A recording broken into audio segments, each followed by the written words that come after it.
পুজোর ছুটিতে দেশ ভ্রমণ সেরে কলকাতায় ফেরার সময় ট্রেনের কামরায় লোকটির সঙ্গে আলাপ হয়। তার কথাবার্তা শুনে আমিও আমার সঙ্গী আত্মীয় বেশ ধন্দে পড়ে গেলাম।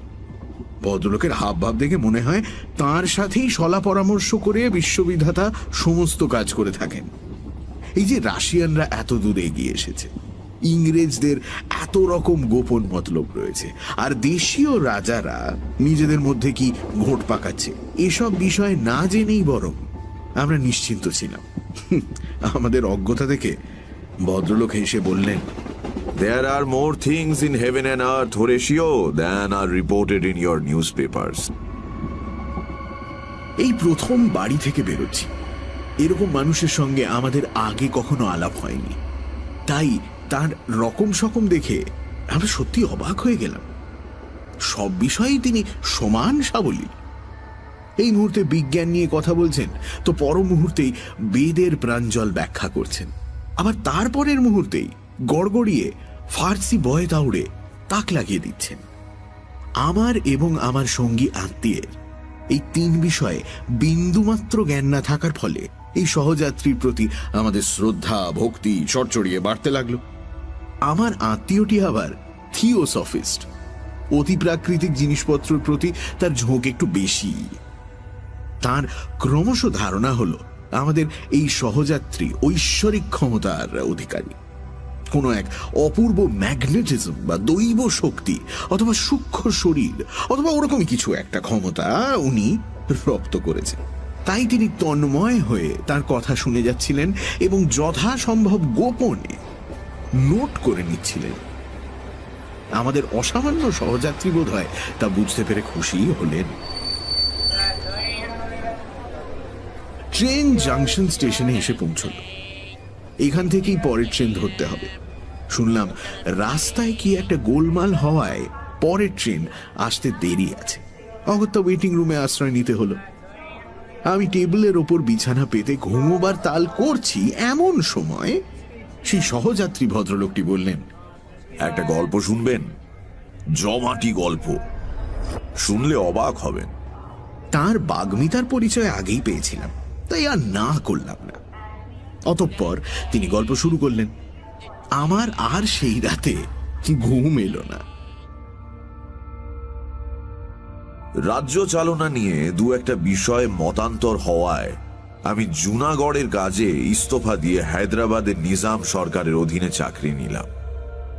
আমার তখন অল্প বয়স, মজবুত স্বাস্থ্য, তাই দেখে আমায় বরিচ নামের একটি জায়গায় তুলোর মাসুল আদায়ের কাজে নিয়োগ করা হলো। আর জায়গাটি এক কথায় অনবদ্য। নির্জন পাহাড়ের নিচে বড় বড় গাছের জঙ্গলের মাঝে নুড়ি পাথরের উপর দিয়ে এঁকে বেঁকে গিয়েছে সুস্তা নদী।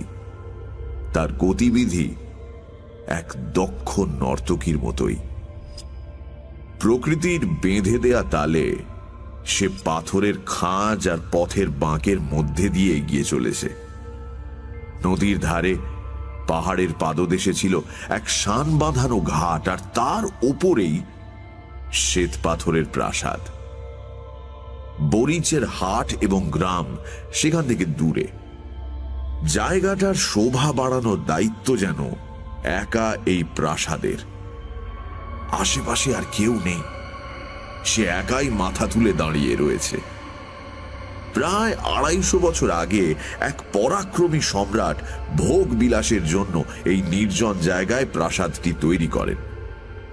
প্রাসাদের ধাঁচ দেখেই আঁচ করা যায় তার বিলাসবহুল অতীত। আজ থেকে 200-250 বছর আগে হয়তো প্রাসাদের স্নানশালা দিয়ে ঝরে পড়ত গোলাপ গন্ধি জল, আর তাতে পা ডুবিয়ে বসে সে তার হাতে গান গাইতেন প্রাসাদের রমণীরা। আজ সেই ফোয়ারা অচল। প্রাসাদের অলিন্দে খেলা করে না গানের কলি। মার্বেল ফলকে পড়ে না কোনো নরম সাদা পায়ের ছাপ। এখন এটি আমার মতো সঙ্গীহীন মাসুল কালেক্টরের বিশাল এবং নির্জন বাসস্থান। নির্বাসন স্থান বললেও ভুল হয় না। আপিসের বৃদ্ধ কেরানি করিম খান সাবধান করে দিলেন, দিনের বেলায় যত খুশি থাকুন, কিন্তু খবরদার ওই বাড়িতে কখনো রাত্রি বাস করার কথা ভাববেন না। আমি তার কথা হেসে উড়িয়ে দিলাম। চাকর বাকররাও বলল সন্ধে অবধি তারা বাড়ির কাজকর্ম করবে, কিন্তু কোনো অবস্থাতেই রাতে থাকবে না। আমি আবারও হেসে বললাম, তথাস্তু। এই বাড়ির বদনাম এমনই যে রাত্রিবেলায় চোরের দলও এর আশেপাশে ঘেঁষত না। প্রথম প্রথম এর দমচাপা নির্জনতা আমার বুকের ওপর ভয়ঙ্কর ভারের মতো চেপে থাকত। আমি যতটা পারতাম বাইরে থাকতাম। সারা দিনের কাজকর্ম সেরে শ্রান্ত অবসন্ন দেহে বাড়ি ফিরে ঘুমিয়ে পড়তাম। কিন্তু সপ্তাহখানেক যেতে না যেতেই ওই বিশাল প্রাসাদের নেশা আমায় পেয়ে বসল। বিশ্বাস করুন, তার বর্ণনা করা আমার পক্ষে ভারী কঠিন, কাউকে বিশ্বাস করানো প্রায় দুঃসাধ্য। মনে হয় গোটা বাড়িটা মোহের অদৃশ্য বাঁধনে আমায় ক্রমশ বেঁধে ফেলতে লাগলো। বাড়িতে পা দেওয়া মাত্রই বোধ করি ব্যাপারটা শুরু হয়েছিল। তবে প্রাসাদের ইট কাঠ পাথর একদিন আমায় এই বাঁধনের অস্তিত্ব আনুষ্ঠানিকভাবে অনুভব করালো। আর সেই দিনটার কথা আমার আজও মনে আছে। তখন গ্রীষ্মকাল, বাজার নরম, আমার হাতে বিশেষ কোনো কাজ ছিল না। সূর্যাস্তের কিছু আগে আমি ঘাটের নিচের দিকের একটা ধাপে আরাম কেদারা নিয়ে বসে আছি। গ্রীষ্মের দাবদাহে সুস্তা নদী সরু হয়ে এসেছে। ওপারে বালির চরের অনেকটাই পড়ন্ত আলোয় রঙিন হয়ে রয়েছে, আর এপারে স্বচ্ছ অগভীর জলের তলায় ঝিকমিক করছে নুড়িগুলো। বাতাস বইছে না। কাছের পাহাড়ের বন তুলসী, পুদিনা ও মৌরির জঙ্গল থেকে একটা অনির্বচনীয় সুগন্ধ চারপাশটা ভারাক্রান্ত করে রেখেছে। সূর্য পাহাড়ের আড়ালে বিদায় নিল, আর তৎক্ষণাৎ সারা দিনের নাটকের ওপর কেউ যেন পর্দা টেনে দিল। এখানে উঁচু উঁচু পাহাড়ের জন্য সূর্যাস্তের পর আলো আঁধারির খেলা বেশিক্ষণ স্থায়ী হয় না। ঘোড়ায় চড়ে এক পাক ঘুরে আসবো স্থির করে উঠব করছি, এমন সময় সিঁড়িতে শুনলাম পায়ের শব্দ। সঙ্গে সঙ্গে পিছনে ফিরলাম। দেখলাম কেউ নেই। মনের ভুল ভেবে বসতে যাচ্ছি, এমন সময় আবার শুনলাম পায়ের শব্দ। এবার একটা নয়, অনেকগুলো। অনেকে যেন ছুটোছুটি করে নেমে আসছে।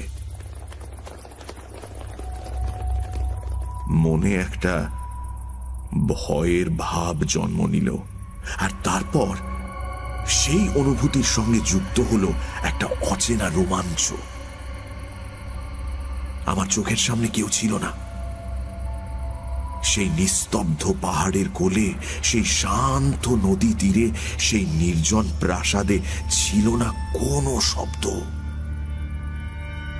তাও আমার মনে হলো যে ঝর্ণা ধারার মতো হাসির রোল তুলে একদল মহিলা নদীতে স্নান করতে নামলেন।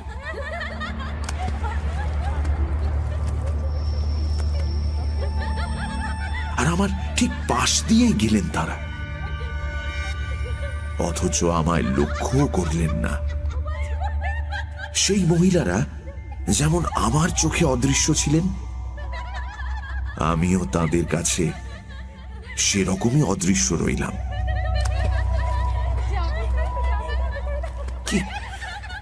কি ঘটছে এটা? নদীর জল খানিক আগে অবধিও ছিল স্থির, নিষ্কম্প।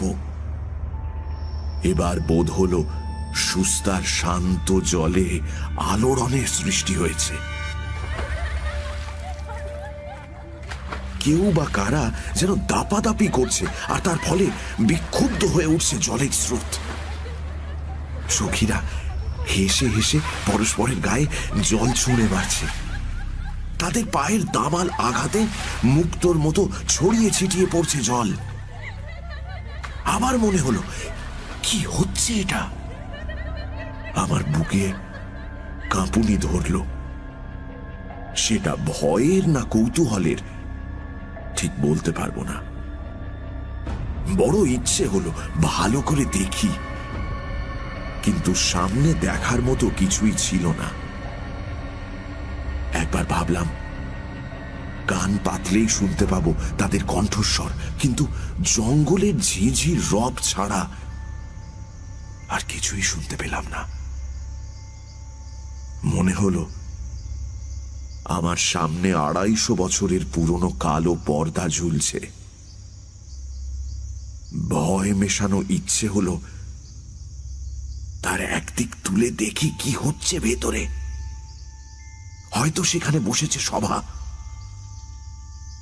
কিন্তু ২৫০ বছরের নিকষ কালো অন্ধকারে কি কিছুই দেখা যায়?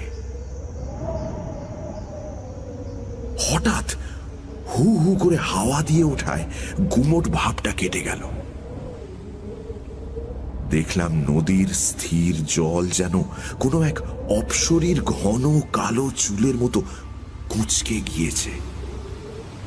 সন্ধ্যের অন্ধকারে আচ্ছন্ন জঙ্গল যেন সরসর শব্দ করে দুঃস্বপ্ন থেকে জেগে উঠল।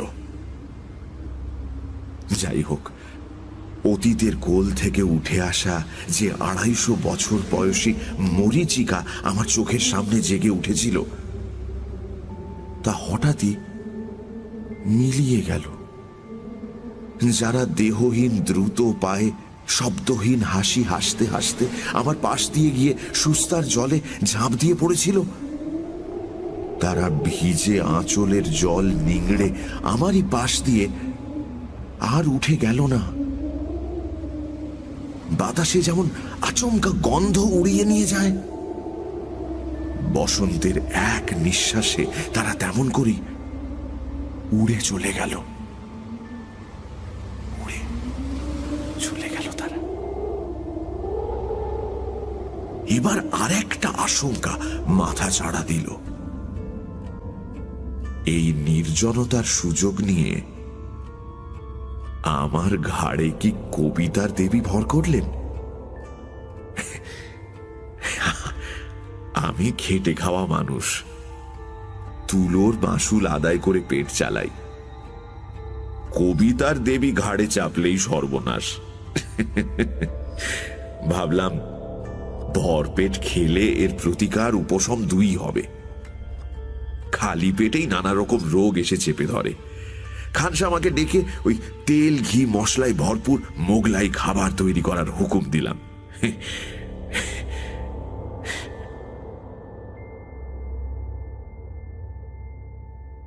পরদিন সকালে উঠে গোটা ব্যাপারটাই ভীষণ হাস্যকর বলে মনে হলো। যথাসময়ে দিব্যি সাহেবদের মতো সোলার টুপিটি মাথায় চাপিয়ে নিজের হাতে গাড়ি হাঁকিয়ে কাজে গেলাম। সেদিন আবার ত্রৈমাসিক রিপোর্ট লেখার দিন হওয়ায় দেরি করে বাড়ি ফেরার কথা। কিন্তু সন্ধে পড়তে না পড়তেই আমার বাড়ির দিকে কে যেন টানতে লাগলো। কে টানতে লাগলো সঠিক বলতে পারবো না, কিন্তু মনে হলো আর দেরি করা উচিত নয়। সকলে বসে রয়েছে, দেরি করা উচিত নয়। রিপোর্ট অসমাপ্ত রেখেই সেই জঙ্গল ঘন নিশ্চুপ রাস্তায় গাড়ির চাকার ঘড় ঘড় শব্দ তুলে আমার বাসস্থান সেই নিঃসঙ্গ নিস্তব্ধ প্রাসাদে গিয়ে হাজির হলাম। সিঁড়ির ওপর সামনের দিকের ঘরটি বিশাল, 3 সারি বড় বড় থামের উপর কারুকার্যে ভরা খিলান বিরাট ছাদটা ধরে রেখেছে। ঘরটি তার ব্যাপক শূন্যতার জন্য সবসময় গম গম করতে থাকে। তখন সদ্য সন্ধে নেমেছে, প্রদীপ জ্বালানো হয়নি।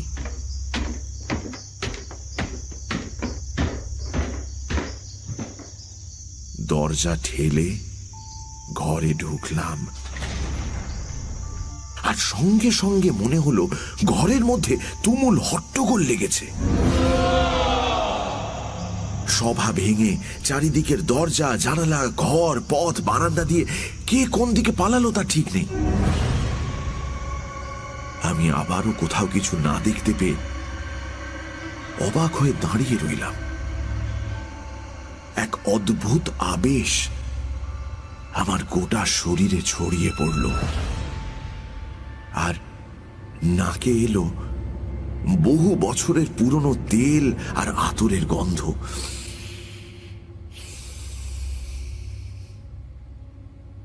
আমি সেই অন্ধকার ফাঁকা ঘরের থামের মাঝখানে দাঁড়িয়ে শুনতে পেলাম ঝরঝর করে ফোয়ারার জল সাদা পাথরের ওপর এসে পড়ছে। সেতারে বাজছে দুরূহ এক সুর। কোথাও গয়নার সেই চির স্বর্ণালী মৃদু আওয়াজ, নুপুরের রুনুঝুনু, আবার কোথা থেকে ভেসে আসছে তামার ঘণ্টায় প্রহর বাজার শব্দ। অতি দূরে নহবতের আলাপ, বাতাসে দোল খাওয়া ঝাড় লণ্ঠনের ঠুনঠুন, বারান্দায় ঝোলা খাঁচায় বন্দি বুলবুলের গান, আর বাগান থেকে উড়ে আসা সারসের ডাক। আমার চারপাশে প্রেত লোকের আবহ সঙ্গীত পরিবেশন করতে শুরু করল। মোহগ্রস্ত অবস্থায় আমার মনে হলো যে এই অবাস্তব ব্যাপারটাই একমাত্র সত্যি, আর বাকিটা মিথ্যে। বাকিটা পুরোটাই মিথ্যে। এই যে আমি শ্রীযুক্ত অমুক, ঈশ্বর অমুকের জ্যেষ্ঠ পুত্র, তুলোর মাসুল সংগ্রহ করে 450 টাকা বেতন পাই, আমি যে সোলার টুপি এবং খাটো কুর্তা পরে টমটম হাঁকি আপিস যাই, এই সমস্তই আমার কাছে পরম হাস্যকর বলে মনে হলো। এতটাই যে আমি সেই বিশাল খাঁকা করা ঘরে হা হা করে হেসে উঠলাম।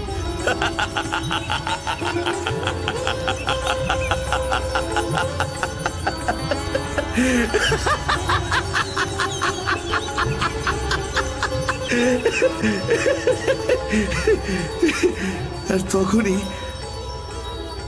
আমার ভৃত্য কেরোসিন ল্যাম্প হাতে ঘরে প্রবেশ করলো। হুজুর, সে আমায় পাগল ভাবলো কিনা জানি না, কিন্তু আমার মনে পড়ে গেল যে আমি ঈশ্বর অমুক চন্দ্রের জ্যেষ্ঠ পুত্র শ্রীযুক্ত অমুক চন্দ্র বটে। আমার একটা পার্থিব পরিচিতি আছে, এখানে পরিবারের প্রতিনিধি আমি, তাই জনসমক্ষে হুট করে পাগল প্রতিপন্ন হওয়াটা উচিত হবে না। না, এই মায়াময় কাণ্ড, এই অনন্ত সুর তালের খেলা, এসব বোঝা আমার কম্য নয়। এর পাশাপাশি এই কথাও সত্যি যে আমি বরিচের হাটে তুলোর মাসুল আদায় করে মাসে 450 টাকা বেতন আদায় করে থাকি। তখন আবার আগের কথা মনে করে হাসি পেল। কেরোসিনের আলোয় উজ্জ্বল ক্যাম্প টেবিলে রাখা খবরের কাগজটা নিয়ে পড়তে শুরু করলাম।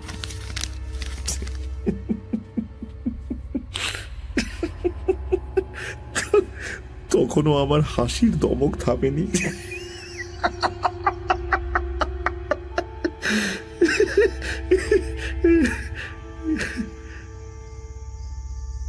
কাগজ পড়া শেষ করে এবং উপাদেয় মোগলাই খাবার খেয়ে ঘরের কোনায় টিমটিমে প্রদীপটা নিভিয়ে দিয়ে বিছানায় গা এলিয়ে দিলাম।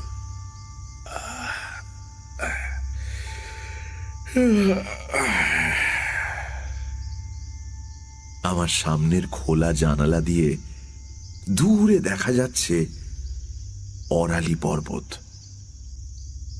তার চারপাশে ঘন জঙ্গলের আচ্ছাদন। পাহাড়ের লক্ষ লক্ষ মাইল উপরে বিরাজ করছে একটি মাত্র উজ্জ্বল নক্ষত্র। তাকে এই পৃথিবীর বুকে ক্যাম্প খাট বিছিয়ে শুয়ে থাকা এক মাসুল কালেক্টর বাবুকে অপলকে দেখতে দেখে বেশ মজা অনুভব করলাম। কখন যে ঘুমিয়ে পড়েছিলাম বুঝতেই পারিনি। কতক্ষণ ঘুমিয়েছিলাম তাও জানি না। হঠাৎ একটা সময় ঘুম থেকে শিউরে জেগে উঠলাম। ঘরে যে কোনো শব্দ হয়েছিল তা নয়, কেউ ঘরে প্রবেশ করে থাকলেও তাকে দেখতে পাইনি। ততক্ষণে অন্ধকার পর্বতের উপর থেকে সেই একটি মাত্র নক্ষত্রটি অস্ত গিয়েছে।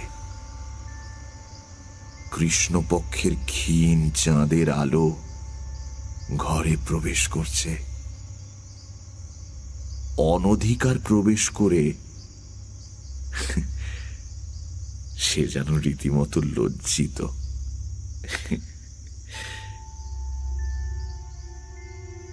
কাউকে দেখতে পেলাম না, অথচ আমার স্পষ্ট মনে হলো কেউ আমায় আস্তে আস্তে ঠেলছে।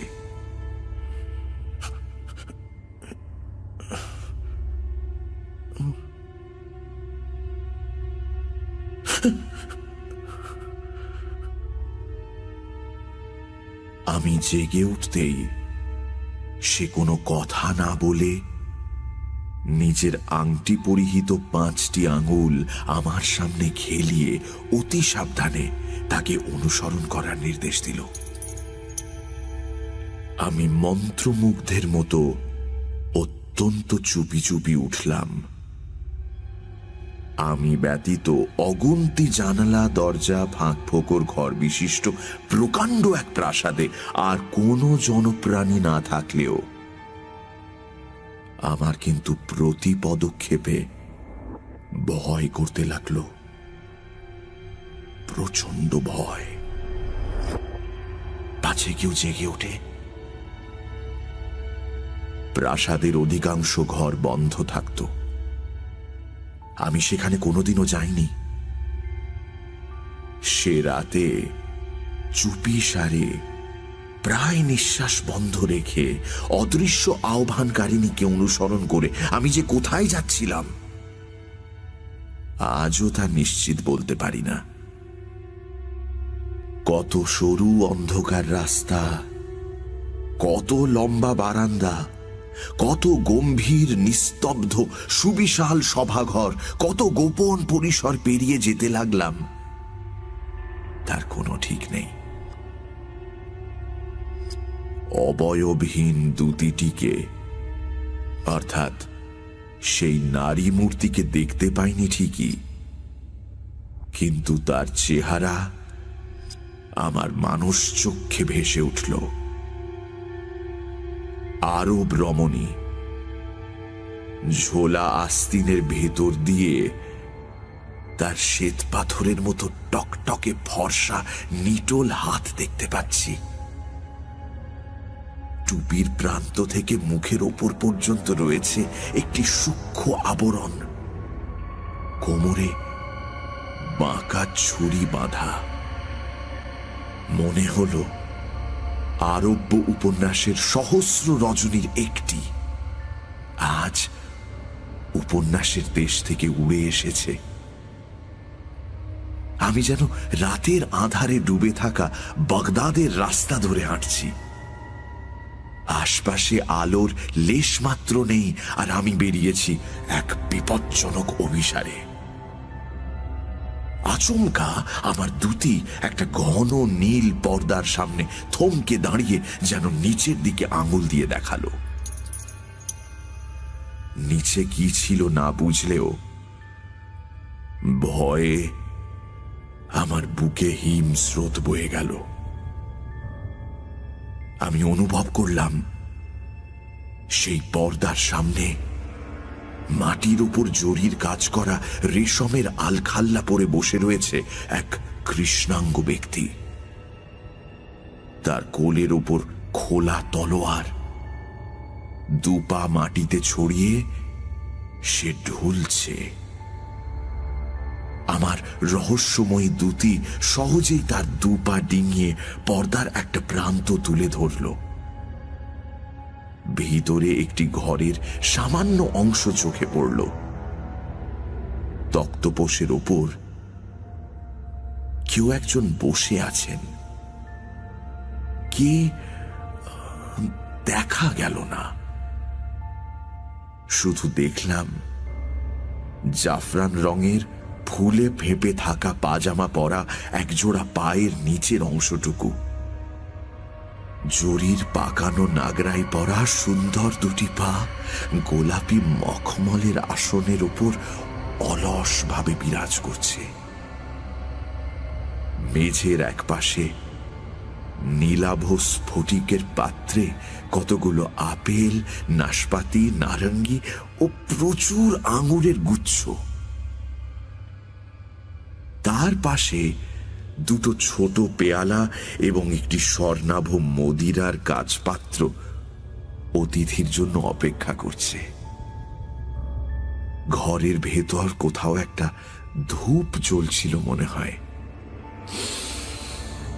তার অপূর্ব সুগন্ধি ধোঁয়া চারপাশে মাদকতার সঞ্চার করেছে। আমার ঘোর লেগে গেল।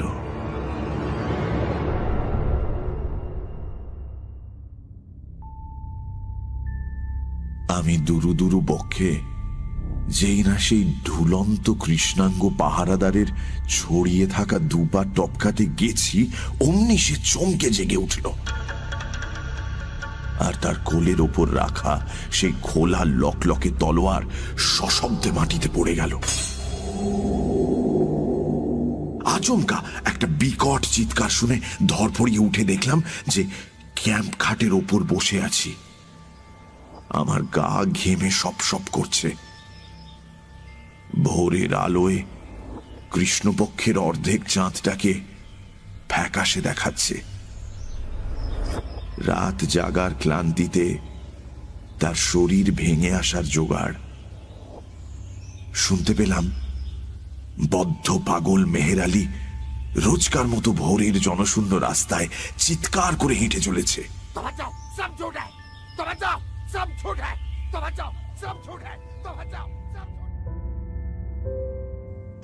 আমার দিনের সঙ্গে রাতের মধ্যে ভারী গন্ডগোল বেঁধে গেল। রোজ সকালে ক্লান্ত দেহে কাজে যেতাম এবং মায়াবিনী রাতকে মনে মনে অবিরাম সাপান্ত করতাম। আবার সন্ধ্যের পরই রোজকার কর্মবদ্ধ জীবন ও তার চারপাশটা নিতান্ত তুচ্ছ বলে মনে হতো। সন্ধ্যের পর আমি যেন একটা নেশার জালে আষ্টে পৃষ্ঠে জড়িয়ে পড়তাম। শত শত বছর আগের কোনো এক অলিখিত ইতিহাসের অন্তর্গত আর একটা অপূর্ব ব্যক্তি হয়ে উঠতাম। তখন আর বিলিতি খাটো কুর্তা আর আঁটো সাঁটো প্যান্টুলুনে আমার মানাতো না।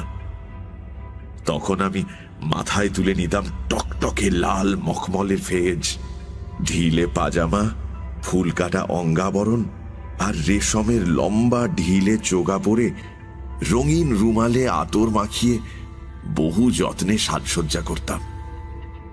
সিগারেট ফেলে দিয়ে গোলাপ জল পূর্ণ বিশাল খাঁচ কাটা আলবোলা নিয়ে উঁচু গদি আঁটা বড় কেদারায় বসতাম। রাতের কোনো এক অপূর্ব অনুষ্ঠানের জন্য প্রস্তুত হতে হতে তারপর যত আঁধার ঘনাতো ততই কি যে এক অদ্ভুত ব্যাপার ঘটত তার বর্ণনা আমি করতে পারব না। ঠিক যেন একটা চমৎকার গল্পের কতগুলো বিচ্ছিন্ন অংশ বসন্তের দমকা বাতাসে এই বিশাল প্রাসাদের বিচিত্র ঘরগুলোর মধ্যে উড়ে বেড়াত। খানিকটা দূর পর্যন্ত যাওয়ার পর তাদের আর দেখা যেত না। আর তাদের অনুসরণ করে আমিও রাত ভোর ঘরে ঘরে ঘুরে বেড়াতাম। ঘুরপাক খেতে থাকা টুকরো টুকরো স্বপ্নের মধ্যে ক্ষণিকের জন্য ভেসে আসা হেনার গন্ধে, সেতারের শব্দে, হাওয়ার তরঙ্গে এক নায়িকাকে বিদ্যুৎ ঝলকের মতো দেখতে পেতাম। তার পরনে সেই জাফরান রঙের পায়জামা ও জরির ফুল কাটা কাঁচুলি, দুধে আলতা পায়ে সেই জরির নাগরাই, মাথার লাল টুপি থেকে ঝোলা সোনার ঝালর তার মাথা এবং কপাল ঘিরে রয়েছে। সে আমাকে পাগল করে তুলেছিল। আমি তারই অভিসারে ঘুমের অতল স্পর্শী রাজ্যে অবস্থিত জটিল মায়াপুরীর গলিতে গলিতে, ঘরে ঘরে শুধু ঘুরে বেড়াচ্ছি।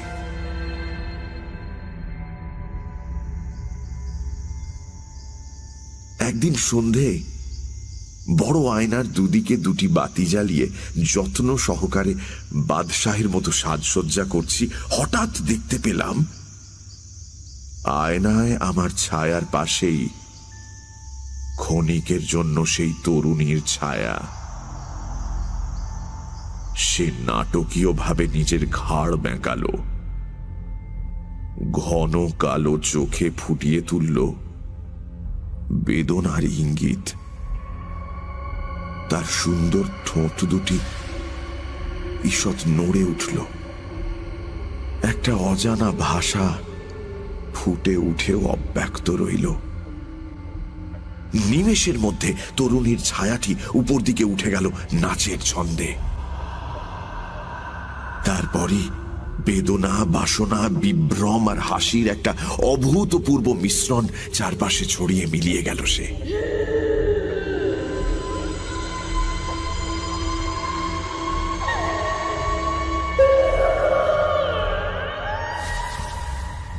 আমায় একা থাকতে দেখেই যেন অরালি পর্বতের সমস্ত সুগন্ধ লুট করে নিয়ে আসা দমকা হাওয়া ঘরের বাতি দুটো নিভিয়ে দিয়ে আমায় ঘিরে ধরল। আমি সাজসজ্জা বাদ দিয়ে ঘরের মধ্যে মেঝের উপরেই চোখ বুজে শুয়ে পড়লাম। আমার গোটা দেহে তখন রোমাঞ্চ। সেই সুরভিত হাওয়ায় আমি টের পেতাম কেউ আমায় আদর করছে, আমার অস্তিত্বে এঁকে দিচ্ছে ভালোবাসার চুম্বন। কপালে অনুভব করতাম নরম হাতের স্পর্শ। এই যেন কারো সুগন্ধি রেশমের কোমল ওড়না উড়ে এসে আমায় ছুঁয়ে গেল। মায়াবী নাগপাশে আমি আবদ্ধ হতাম এবং দীর্ঘশ্বাস ফেলে অসাড় দেহে গভীর ঘুমে ঢলে পড়তাম।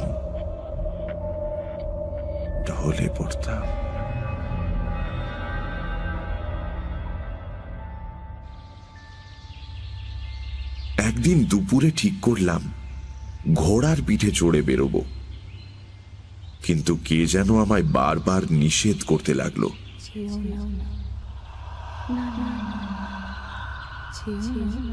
সেদিন আর কোনো নিষেধ মানব না ভেবে যেই না কাঠের তাক থেকে টুপি আর কুর্তা নামিয়ে পরবার তাল করেছি, অমনি সুস্তা নদীর বালি আর পাহাড়ের শুকনো পাতার ঝড় তুলে একটা পাগলা হাওয়া আমার টুপি আর কুর্তা উড়িয়ে নিয়ে চলে গেল।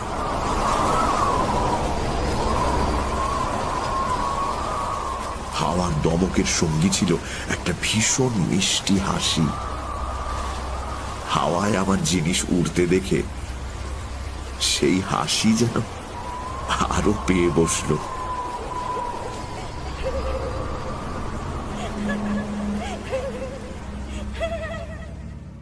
সেদিন আর ঘোড়ায় চড়া হলো না। তারপর থেকে খাটো কুর্তা আর সাহেবি টুপি পরাও ছেড়ে দিয়েছি। আবার সেদিন মাঝরাতে বিছানার উপর উঠে বসে শুনতে পেলাম কে যেন গুমড়ে গুমড়ে কাঁদছে। আমার বিছানার আমার ঘরের বহু নিচে এই বিরাট প্রাসাদের ভিতের তলায় থাকা কোনো এক অন্ধকার গহ্বর থেকে উঠে আসছে বুক ফাটা কান্নার আওয়াজ।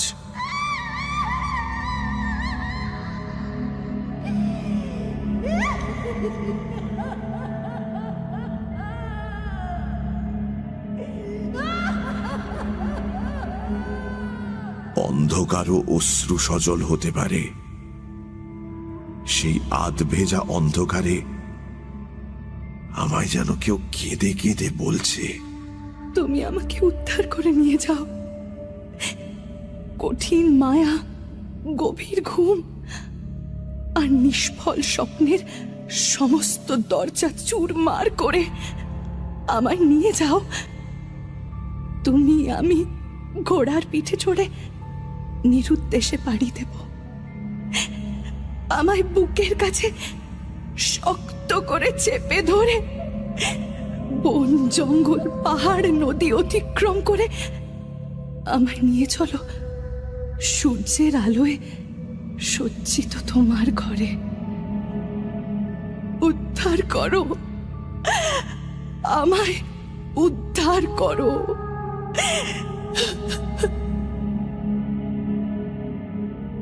আমি কে? আমি কেমন করেই বা উদ্ধার করব? স্বপ্ন প্রবাহের এই প্রবল ঘূর্ণির মধ্যে ডুবতে বসা কোন সুন্দরীকে তীরে টেনে তুলব? তুমি কে? কবে ছিলে? কোথায় ছিলে? তুমি কোন মরুদ্যানে খেজুর গাছের ঠান্ডা ছায়ায় কোন গৃহহীন মরুবাসীর কোলে জন্ম নিয়েছিলে? যেভাবে বনলতা থেকে নির্মম ভাবে ছিঁড়ে নেওয়া হয় ফুলের পাপড়ি, ঠিক সেভাবেই তোমায় মায়ের কোল থেকে আলাদা করে দিয়েছিল কি কোনো নির্দয় দস্যু? ঘোড়ার পিঠে চড়িয়ে বিদ্যুৎ বেগে বালির জ্বলন্ত রাশি পার করে তোমায় কোন রাজপুরীর দাসীহাটে বিক্রির জন্য নিয়ে যাওয়া হয়েছিল? সেখানে কোন বাদশাহের ভৃত্য তোমার নববিকশিত যৌবন নিরীক্ষণ করে স্বর্ণ মুদ্রায় তোমার দাম মিটিয়ে সোনার পালকিতে সমুদ্র পার করে প্রভুর অন্তঃপুরে তোমায় উপহার দিয়েছিল? কে? কবে? কোথায়? সেখানের ইতিহাস আরো পঙ্কিল, আরো জটিল। সেখানে সারেঙ্গীর সঙ্গীত নুপুরের রুনু রুনুর মতো সুন্দর সৃষ্টির সঙ্গেই সহাবস্থান সুবর্ণ মদিরার মধ্যে বিষের জ্বালার, ছুরির ঝলকের এবং কটাক্ষের আঘাতের। কি অসীম ঐশ্বর্য, কি অনন্ত কারাগার! দুদিকে দুই দাসী হীরের চমক খেলিয়ে চামর দোলাচ্ছে। বাদশাহ মণিমাণিক্য খচিত নাগরাইয়ের কাছে লুটিয়ে পড়ছেন। বাইরের দরজার সামনে দেবদূতের মতো সেজে খোলা তলোয়ার হাতে যমদূতের মতো দাঁড়িয়ে রয়েছে এক পাহারাদার। এই ঐশ্বর্য প্রবাহ রক্তে রাঙানো, এর প্রত্যেক বাঁকে রয়েছে ঈর্ষার হাতছানি। এই প্রবাহের মধ্যে ভেসে হে মরুভূমির পুষ্প মঞ্জরি, তুমি কোন নিষ্ঠুর মৃত্যুর মধ্যে অবতীর্ণ হয়েছিলে? তোমার অদৃষ্টে ছিল কোন মর্মান্তিক পরিণতি? আমার স্বপ্নের প্রবাহ ভেঙে দিল বদ্ধ উন্মাদ মেহের আলীর ক্রুদ্ধ চিৎকার। सब झूठ है, सब झूठ है, सब झूठ है। तो बच जाओ, तो बच जाओ, तो बच जाओ, सब झूठ है। তাকিয়ে দেখি সকাল হয়ে গেছে। চাপরাশি ডাকের চিঠিপত্র নিয়ে আমার হাতে দিল এবং আমার খানসামা এসে সেলাম ঠুকে জিজ্ঞেস করলো, আজ রান্নার কি হুকুম আছে জানাব?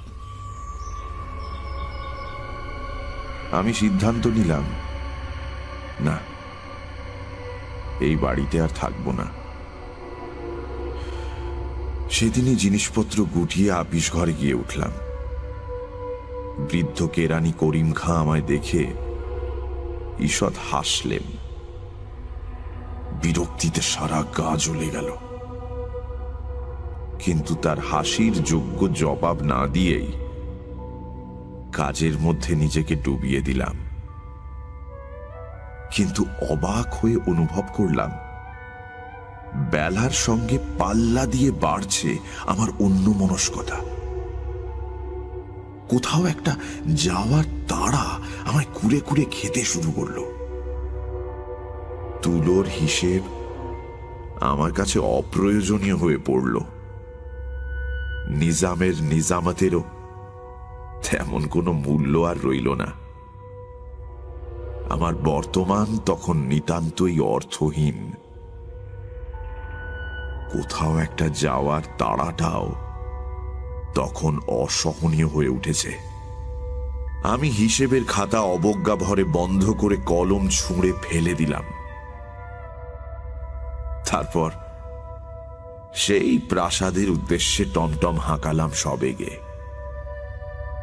দেখলাম টমটম প্রায় নিজে নিজেই দিন ও রাতের সন্ধিক্ষণে আমায় সেই প্রাসাদের দরজার সামনে পৌঁছে দিল।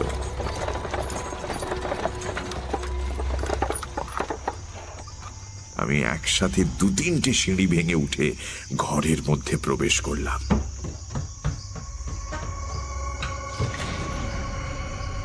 আজ চারপাশ নিস্তব্ধ। অন্ধকার ঘরদোর যেন রাগ করে মুখ ভার করে রয়েছে। অনুতপ্ত বোধ করলাম, কিন্তু কাকে জানাবো? কার কাছেই বা ক্ষমা চাইব? খাঁ খাঁ করা হৃদয় নিয়ে শূন্য অন্ধকার ঘরগুলোয় ঘুরে বেড়াতে লাগলাম।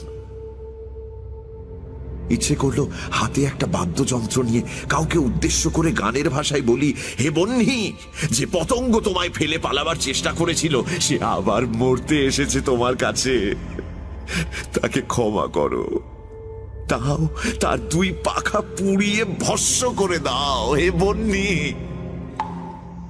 আচমকা উপর থেকে টপ শব্দ করে আমার কপালে 2 ফোঁটা অশ্রু জল পড়ল।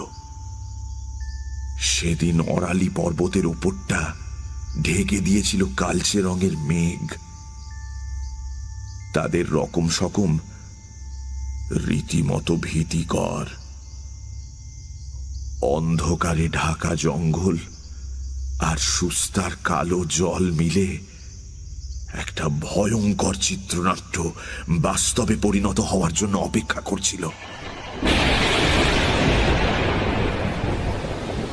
এক লহমায় জল, স্থল, আকাশ যেন শিউরে উঠল। দাঁত মুখ খিচিয়ে বিদ্যুতের শিখা চারপাশটা আলোকিত করে তুলল। একটা ভয়ানক ঝড় পাগলের মতো ধেয়ে এলো প্রাসাদের কঠিন দেয়ালে আছড়ে পড়ে। সে হাউ হাউ করে কাঁদতে লাগলো।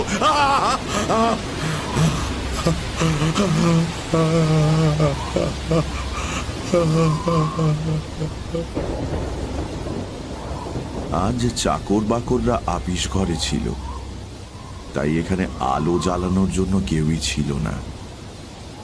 তার উপর রাতটা ছিল অমাবস্যার। সেই নিকষ কালো অন্ধকারেও স্পষ্ট অনুভব করলাম ঘরে রয়েছেন এক মহিলা। একজন মহিলা পালঙ্কের নিচে গালচের ওপর উপুড় হয়ে পড়ে 2 হাত দিয়ে নিজের চুল ছিঁড়ে ছিঁড়ে কুটি কুটি করছে। তার ফর্সা কপাল ফেটে রক্ত ঝরছে। কখনো তার গলা দিয়ে উঠে আসছে শুকনো হা হা অট্ট হাসি, আবার কখনো কান্নার ফোঁপানি।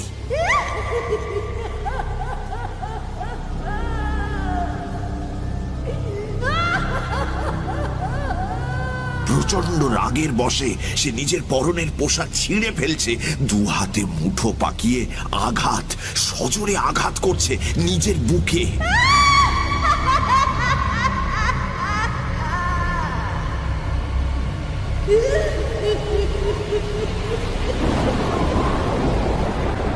খোলা জানলা দিয়ে ঘরে তেড়ে ফুঁড়ে গর্জন করে ঢুকছে ঝোড়ো হাওয়া, আর মুষলধারে পড়া বৃষ্টি মহিলাটির আকারহীন দেহ ভিজিয়ে দিচ্ছে।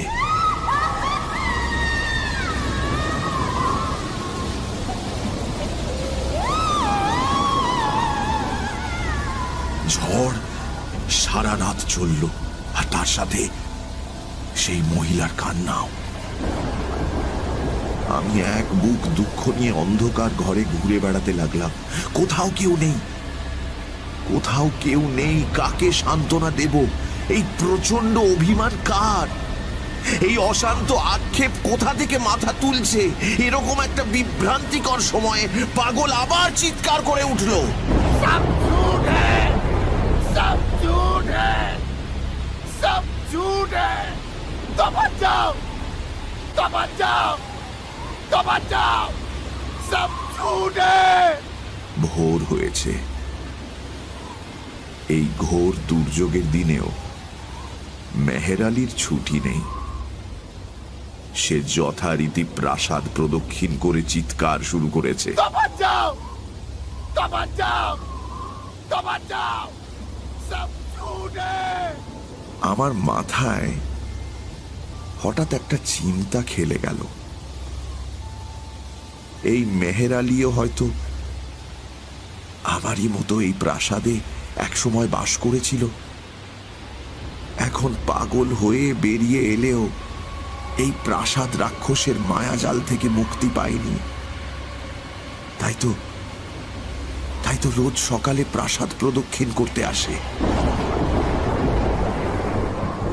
আমি ওই অবিশ্রান্ত বৃষ্টির মধ্যেও এক ছুটে পাগলটার কাছে পৌঁছে তাকে জিজ্ঞেস করলাম, মেহের আলী, ক্যা ঝুট হ্যাঁ রে?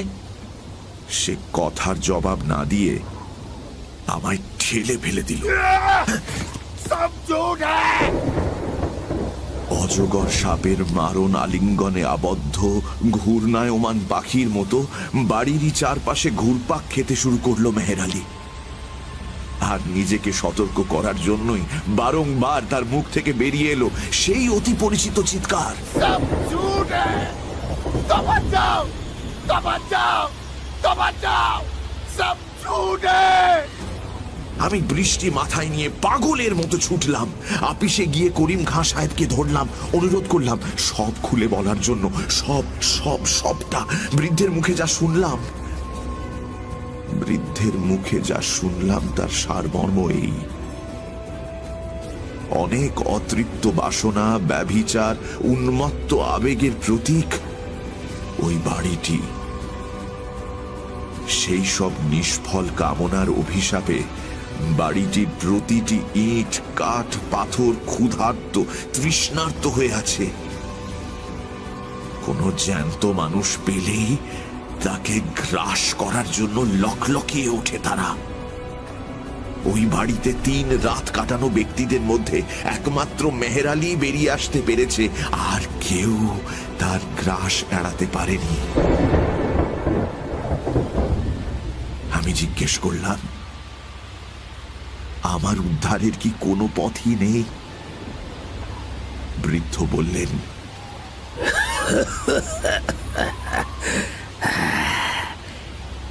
একটি মাত্র উপায় আছে, কিন্তু তা বেজায় শক্ত। সেইটাই তোমায় বলছি। তবে তার আগে ওই গুলবাগের একটি কৃতদাসীর পুরনো ইতিহাস বলা আবশ্যক। তেমন আশ্চর্য ও হৃদয় বিদারক ঘটনা দুনিয়ায় আর দুটো আছে কিনা সন্দেহ।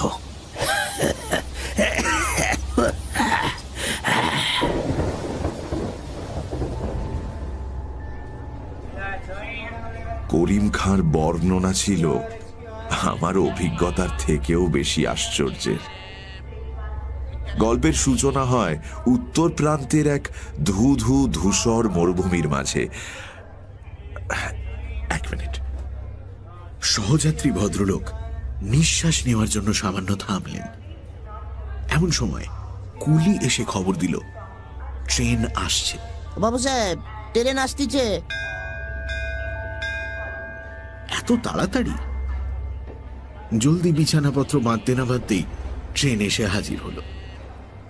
এক সাহেব ঢুলু ঢুলু চোখে একটি ফার্স্ট ক্লাস কামরার জানলা দিয়ে মুখ বাড়িয়ে সম্ভবত স্টেশনের নাম পড়ার চেষ্টা করছিলেন। তিনি আমার সহযাত্রী মিত্রটিকে দেখতে পেয়েই সহাস্যে হাত নেড়ে চিৎকার করে উঠলেন, আমি হাঁ করে দাঁড়িয়ে দেখলাম আমার সহযাত্রী সাহেবের সঙ্গে সেই ফার্স্ট ক্লাস কামরায় উঠে গেলেন, আর আমরা উঠলাম সেকেন্ড ক্লাসে। বাবুটির পরিচয় জানা হলো না, গল্পটা শেষটুকু আর জানা হলো না। আমি আক্ষেপ সহকারে বললাম, লোকটা আমাদের বোকা পেয়ে বেশ রগড় করে গেল। গল্পটা আগাগোড়া বানানো। তোমার তো সব বিষয়ই সন্দেহ, সবকিছু জেনে বসে আছো। নিজের অভিজ্ঞতা শূন্য, শুধু লোকের গায়ে কালি ছেটানো। এত মিথ্যেই তো। এরকম ঘটনা কোশমিন কালেও কেউ শুনেছে? আর তুমি শুধু শুনছই না, বিশ্বাসও করছো। বাবা বাবা বাবা, তোমার জন্ম নেওয়া উচিত ছিল মধ্যযুগে। এই শোনো, মুখ সামলে কথা বলো। ওরকম একটা মানুষের নিন্দে তোমার মুখে শোভা পায় না। দুপাতা বিলিতি বই পড়ে নিজেকে মহাপণ্ডিত মনে করেছো নাকি? যাও যাও। আরে কুসংস্কার আচ্ছন্ন হয়ে তো থাকছি না তোমার মতো।